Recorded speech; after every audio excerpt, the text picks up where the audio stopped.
Just when you thought a Quentin Tarantino film couldn't get any more violent, a guy in the film gets his nuts blown off by a gun. Yeah, if you're one of those guys that is very squeamish and you are very protective of your, family jewels, I would close your eyes during that scene.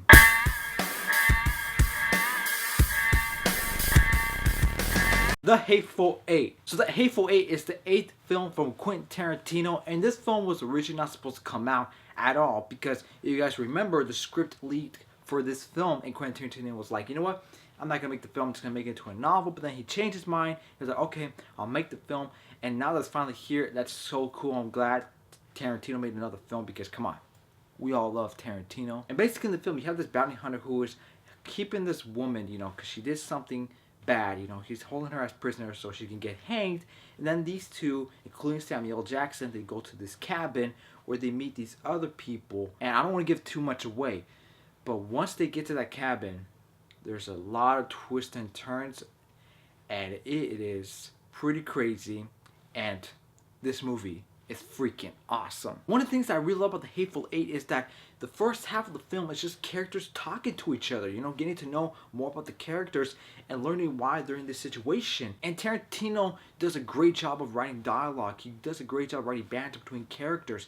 And it's just so entertaining just to hear these characters talk to each other, which is really good because that's one of the reasons why I love Quentin Tarantino, because he writes interesting dialogue. Then in the second half, the story takes a bunch of twists and turns. Like, oh man, this is why we love Tarantino, man, because he just gives us a lot of great stuff. Let's talk about some of the reasons why I love The Hateful Eight. For one, like how I said, the dialogue between the characters is just so entertaining. And as always, Quentin Tarantino knows how to write characters, because every time he writes a character, it's really interesting. You want to learn more about that character. That's the same thing for this film. There are a lot of characters and you're so interested in what their background is. And Quentin Tarantino does a great job in writing comedy, because the film is dark comedy. There's dark comedy in this film. And all the characters have the right comedic timing. And sometimes when crazy stuff, blood starts off, just terrible stuff starts to happen, and there's comedy, it's like, there's the Quentin Tarantino humor, that dark comedy right there. It's brutal, but it's funny. And of course, with every Tarantino film, the acting is always amazing. The actors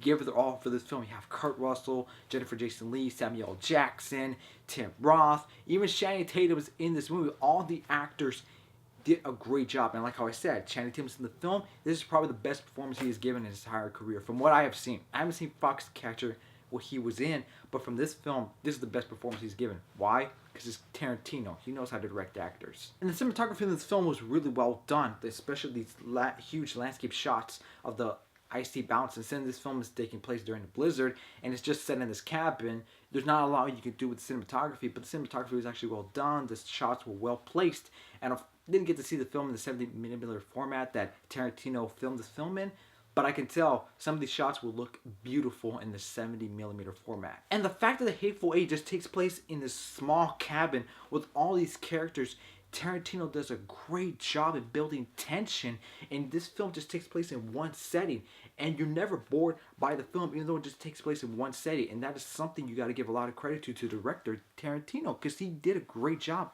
in building tension. There was this one scene where these two characters are talking to each other.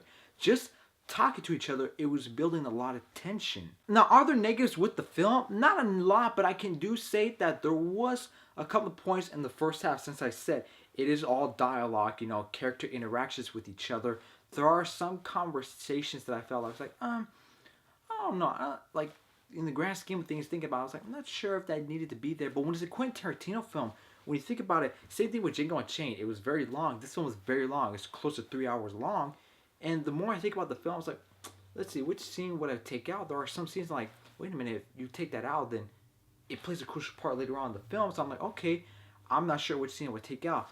But there is like maybe one or two scenes where I felt like, okay, that conversation probably wasn't important for the overall film. But overall, The Hateful Eight is a nice addition to Quentin Tarantino's film list. This film is amazing. Quentin Tarantino shows that he knows how to direct, and you see that he's growing as a filmmaker as he goes on. He's just amazing as always. The dialogue between each of the characters was really entertaining. The comedy, it just hit at the right moments. The violence was pretty awesome too. The acting from all the actors was just spot on. Two scenes could have been cut out from the film, but overall I really enjoyed the film. And if you're a Quentin Tarantino fan, you're going to love this movie. And I'm going to give The Hateful Eight a solid A. It is definitely a must-see for everyone. I really love this film. Some people may be bothered by it because, you know, Quentin Tarantino's movies, there's always people that are like, wait a minute, it's promoting this, it's promoting racism, it's promoting violence against women. No, you dummy.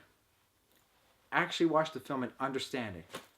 And if you can't understand it, well, I don't know what I can do for you. So guys, that was my review for The Hateful Eight. What did you guys think of the film? Did you guys like it or you guys didn't like it? Please let me know in the comments below. Thank you guys so much for watching my video, and as always, ladies and gentlemen, have a nice day.